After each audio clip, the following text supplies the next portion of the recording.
The last week saw a flurry of retail earnings announcements, and here are some of the highlights. Home Depot kicked everything off last week by cutting its earnings forecast. Target then followed with a similar outlook, while Walmart, TJX, Ross Stores, and Best Buy all raised their financial outlooks across the back half of the year. Chris, what stood out to you most from this week's past earnings announcements?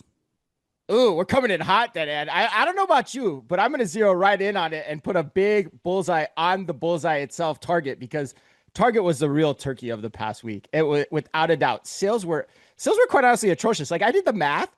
Did you know the 4 year, not the 2 year, not the 3 year, but the 4 year quarter three stack is now negative? The Q3 stack over 4 years is negative. That means Target hasn't grown a stitch in the last 4 years. But when you put that story in context, it's even more telling because, like you said, like Walmart and all the discounters did fine.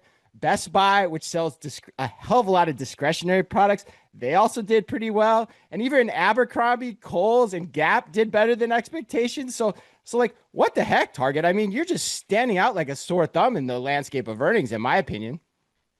Yeah, I mean, I guess I would challenge you in saying, like, what was your expectation? And all the retail analysts out there. I think it's easy to Oh. kick Target while they're down, but they're in the middle of a CEO change. They just laid off 1,800 people. Like, what were we expecting this quarter's results to be if we're being honest with ourselves? I think they've got a turnaround that they've got on their hands. They've got a new CEO coming in place, hopefully, that will be working on that. And I think some things even that they've started to push on, which we'll talk about in the next headlines, that are showing that they are making some moves.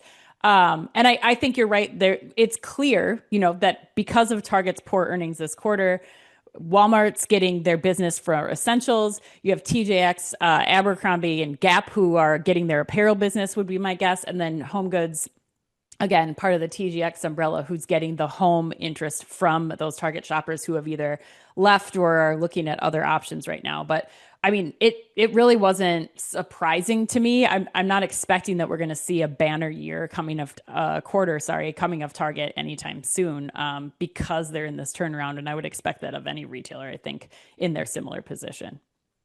So I mean, but basically, so you're okay with it. Like, see, to me, it is a surprise because like it's the same regime. It's the same regime that you've handed it over to. So I would expect some improvement if you're believing in that regime. And then the other point of it too is like Kohl's is in the same situation. They have an interim Mhm. CEO that's potentially doing better and just got named the full-time CEO. So like they're in the same exact situation, and yet Target sticks out to me. So I don't know. Anything else you want to add there? No, I think it's just, I again not expecting to see any massive changes until new people get in the role, both at Kohl's with their new CEO and at Target. I think you got to give them time to right the ship, and I think that we'll start to see either whether those changes are happening with new leadership in place, or if it's a bigger problem, and if this consistency continues for the next 4 quarters, then yeah, then I think I'm coming over to your side and I can understand. But for right now, it was not surprising to me at all. It just kind of was as expected.